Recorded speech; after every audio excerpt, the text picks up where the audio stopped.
This is a belt sander, so this is meant to take off a lot of material on your project. Unlike the palm sander, this is your finish sander you use at the end. This had different grits, so does the belts. You would start at a lower grit, take off lots of material, something like this, which would be a 80 grit or even lower, a 40. If you're sanding floors, you get a big drum sander. They go down as low as 12 grit. The higher the grit, the less it takes off. As far as the belt sander, it is a belt that goes around. If you ever need to change it, they're all pretty similar. There's a handle in here to pull up, and then the belt can slide on and off. There's also a tracking wheel on the side, and you turn that, and it takes this top roller and tilts it to keep this in the center. So if it starts going off,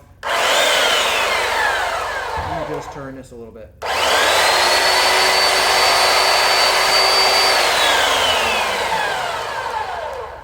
Notice you have to have the sander running when you do the tracking device. It's also important to know that you need to go with the grain of the wood when using this. Unlike the palm sander, it can go in different directions because it's not taking off very much. When using this, you're going to want to use both hands because this is heavy. It's meant to have weight to push down. And be sure that you don't run over your own cord.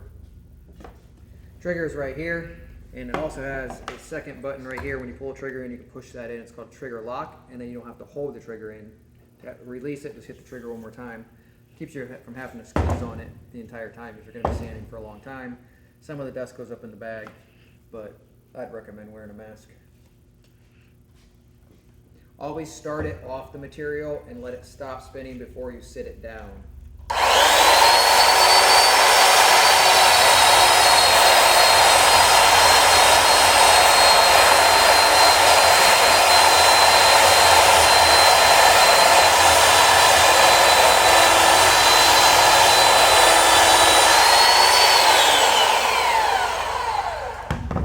Again, don't move extremely fast, just like the palm sander. You got to give it time in order to sand away what you're trying to smooth out.